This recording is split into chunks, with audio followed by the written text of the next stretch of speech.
Hai guys, welcome back my YouTube channel. Terima kasih buat kalian semua yang sudah mengklik video ini.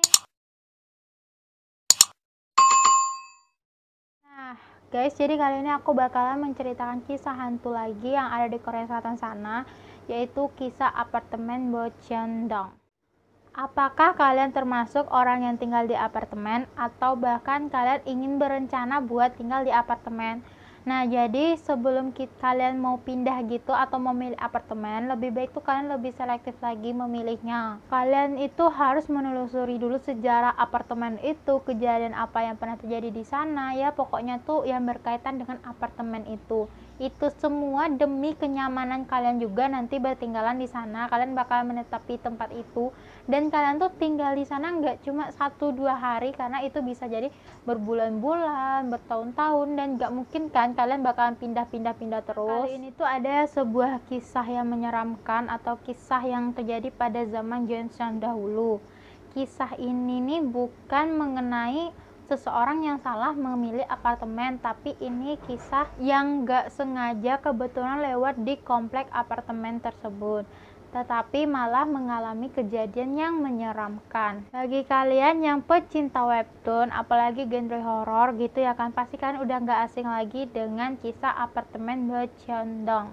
Cerita yang diangkat ke webtoon oleh orang yang didasari oleh kisah nyata gitu. Ceritanya itu menceritakan seorang siswa SMA yang baru saja pulang sekolah tengah malam, tepatnya itu pukul 11:20, melewati komplek apartemen Bocheondong.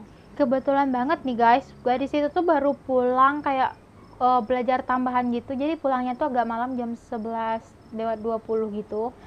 Nah, biasanya kan si gadis ini pulang malam juga biasa aja, pasalnya itu daerah yang tempat dia lewat biasa untuk pulang itu tuh rame gitu guys. Jadi itu tuh dia tuh kayak ngerasa ya biasa aja, karena kan jalanan yang bakal dilewati itu tuh rame. Tapi anehnya itu pada malam waktu dia baru pulang itu tuh dia ngerasa aneh, karena jalannya yang biasanya itu rame kok sepi gitu, gak ada orang lewat, dan dia pastiin itu tuh beneran kosong, melompong, gak ada orang sama sekali. Tetapi waktu dia tetap berjalan gitu, dia mulai ngerasa kayak ada ngelihat bayangan orang di aspal. Jadi kan kalau misalnya kita di aspal gitu kan ada bayangan gitu kan, jadi dia tuh ngerasa ada bayangan, tapi dia tuh udah yakin kalau misalnya waktu dia mau lewat sana tuh gak ada orang yang lewat dan gak ada orang sama sekali yang tegak di sana. Nah, tepat di hadapan gadis itu berjalanlah seorang wanita dengan sempoyongan gitu. Posisinya tuh pokoknya agak aneh. Dan baju yang digunakan oleh wanita tadi itu adalah piyama berwarna pink, tetapi kotor banget gitu kan. Kalau misalnya kita pakai baju warna pink itu kan, kalau misalkan kotor itu kan nampak gitu kan, kotornya itu jelas kalau misalnya baju itu tuh kotor gitu. Jadi itu dia kaget gitu kan, oh bajunya kotor, dengan gaya pakaian kayak gitu, dengan rambut yang berantakan kayak nggak pernah disisir. Kan kalau misalkan kita berjalannya pelan-pelan gitu kan kayak makin lama makin dekat. Nah, si gadis tadi itu udah berpikir kalau misalkan wanita itu tuh menyeramkan, dan batinnya pun mengatakan buat dia tuh tidak harus mendekati wanita itu dan untuk segera pergi gitu ya kan. Nah, saat si gadis tadi mau pergi, langsung tiba-tiba itu kepalanya wanita tadi itu kayak terpelintir ke belakang gitu. Dan tahu apa yang dilihat sama si gadis tadi? Sebuah mata merah dengan wajah yang berlumuran darah. Sontak dong guys, kalau misalnya kita nemuin kayak gitu pasti kita langsung shock gitu kan. Ya sama kayak gadis ini, gadis itu langsung shock dan rasanya tuh pingin lari, tapi rasanya tuh badannya dia itu tuh kayak udah lengket, udah membeku, udah diaspalin, rasanya tuh kayak kakinya tuh udah nggak bisa bergerak, dia cuma bisa bergetar ketakutan gitu kan. Kalau kalian mungkin pasti juga kayak gitu, kalau aku juga kayak gitu pastinya. Boro-boro itu ketemu yang gerak-gerak aja di depan udah kayak ngerasa kayak mana gitu kan. Apalagi ini dia tuh ngelihat wajah matanya tuh merah, ini nih jangan kan itu kepalanya tuh terpelintir, itu kayak Barbie. Kalian kalau punya Barbie itu terus kalian pelintirin kepalanya ke belakang, terus yang kalian lihat matanya merah, mukanya berlumuran darah, itu kayak mana reaksi kalian? Sama lah kayak gadis ini, dia kayak shock, gak bisa kemana-mana lagi, udah membeku stay di sana. Terus kan guys, si wanita tadi itu tuh nggak cuma nakutin doang, terus dia nanya gini, bayiku mana? Dengan suaranya yang paruh, kayak ibu-ibu yang kayak ya anakku mana gitu kan. Dia tanya anakku mana, dengan keadaan mulut wanita tadi itu mengalir darah yang warna hitam pekat. Ya Allah, itu bayangin dia ngomong anakku mana, itu darahnya tuh ngalir. Bayangin dong, muntah. Nah, si gadis tadi itu kan kayak shock banget gitu kan. Jadi dia tuh nggak mikir arah, dia tuh cuma mikir gua harus lari. Terus akhirnya si gadis tadi tuh nunjuk ke arah seberang, kayak dia nunjuk ke sana. Jadi tuh dia bilang kalau ke si wanita tadi tuh kalau anaknya ada di seberang sana. Jadi si wanita itu pergi ke arah seberang sana. Wanita itu kan pergi, dia bilang gini, oh di sana. Terus dia pergi ke seberang sana, dan tanpa pikir panjang si gadis tadi tuh langsung ciao guys, langsung pergi, dia lari. Tapi kan dia tuh nggak mikir lagi dia bakal lari kemana. Dia cuma tahu dia harus pulang, harus cepet pulang, atau harus pergi dari daerah sana gitu kan. Jadi dia tuh nggak peduli udah jalannya kemana-mana, pokoknya udah nggak searah lagi dengan tujuan awalnya atau kayak mana tuh.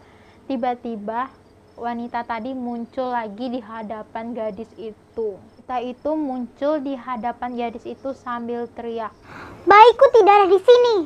Kayak gitulah kira-kira. Jadi pokoknya tuh dia tuh kayak teriak, bayiku nggak ada di sini gitu loh. Dia tuh bilang kayak gitu. Terus kan si gadis tadi tuh kaget dong, soalnya kan dia udah lari sekencang-kencangnya, tapi kenapa ini si wanita ini datang dengan keadaan tuh bukan berlari guys, tapi melainkan si wanita itu tuh melayang sampai ke hadapan si gadis itu sambil teriak, bayiku tidak ada di sini. Dan wajah si wanita tadi itu lebih menyeramkan dari sebelumnya. Dan si gadis tadi itu nggak peduli, bodoh amat deh, pokoknya gue lari, dia lari aja gitu kan. Nah si wanita tadi itu kayak ngejarnya itu nggak lari lagi, pokoknya tuh udah melayang gitu kayak di film The Ring, yaitu hantu Sodako. Jadi tuh si gadis tadi tuh lari, nggak peduli itu dia mau kemana, bodo amat, mau diteriakin mau diapain dia bodo amat. Tapi wanita tadi tetap ngejar dengan keadaan melayang. Lari lawan melayang, menangan siapa coba? Kan udah dibilang tadi kalau si gadis tadi itu udah nggak peduli lagi dia mau lari kemana, dia tetap akan harus lari gitu kan. Dia lari aja terus kan, nggak peduli dia, pokoknya tuh dalam pikiran dia tuh gue harus pergi dari sini, gue nggak peduli dia mau teriak mau marah, nggak peduli. Tapi kan kalau misalnya kan si wanita tadi melayang dia lari kan tetap kalah gitu kan. Dan tiba-tiba si gadis tadi ngerasa pundaknya dia megang. Terus si gadis tadi nggak bisa lari lagi karena genggaman belakangnya tuh nyengkram banget gitu kan. Jadi dia tuh kayak nggak bisa lari lagi. Dan tiba-tiba si wanita tadi tuh teriak lagi, bilang, di mana bayiku? Sambil teriak, pokoknya teriak deh. Aku nggak bisa niruin teriaknya kayak mana karena kalau teriak aku suaraku hilang. Terus pokoknya tuh kan dipegangin ininya nggak bisa lari. Terus wanita itu teriak, darahnya ngalir, mukanya lebih serem dah pokoknya. Dan tiba-tiba si gadis tadi tuh kayak teriak lalu pingsan, dan itu ditemukan keesokan harinya oleh salah satu penghuni di apartemen itu dan diantarkan pulang ke rumahnya kembali.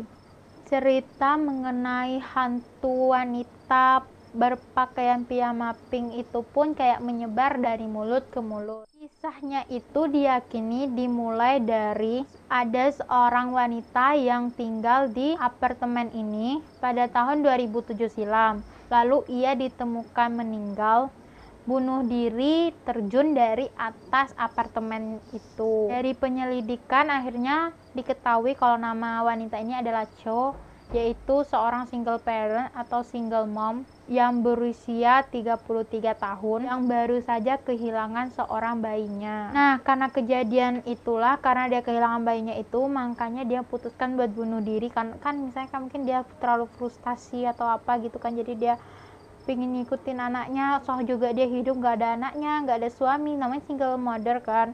Jadi ya udah dia mau bunuh diri aja, mati. Dan sejak saat itulah apartemen ini diyakini berhantu, dan banyak yang menganggap atau banyak yang menceritakan kalau dia itu bertemu dengan hantu atau penampakan arwah Cho yang sedang mencari anaknya. Kalau misalkan kita tuh berbohong ke dia bakalan makin marah. Ya kayak tadi, dia bakal menunjukkan kalau wajahnya dia tuh lebih seram dari awal kita ketemu. Di awal tuh juga udah serem kan, seolah-olah lebih seram lagi gitu kan. Pasalnya itu kepalanya dia tuh berputar 180 derajat kayak kepala Barbie. Aku nggak bisa niruin, nanti patah tulang dong. Ya gitu deh. Pokoknya itu udah sangat diyakini oleh masyarakat setempat kalau misalkan arwah wanita yang gentaya mencari anaknya itu adalah arwah penampakan dari Cho ini yang single mother yang sedang mencari bayinya. Nah guys, itulah cerita dari hantu apartemen Cheongdong. Aku nggak pandai bacanya, pokoknya itulah ya kan. Kalau kalian pengen lihat, kalian bisa tengok di webtoon gitu cerita yang lainnya, atau kalian mau melihat gambarnya kayak mana, kalian bisa lihatlah di webtoon. Oke guys, kalau kalian suka silahkan kalian like video aku dan silahkan kalian subscribe channel aku, dan aku bakalan ceritain lagi kisah yang lainnya serta kisah-kisah lainnya, banyaklah kisahnya ya, tergantung lah, aku bakalan ceritain kisah-kisah lainnya. Baiklah guys, kisah-kisah lainnya. Oke guys, goodbye.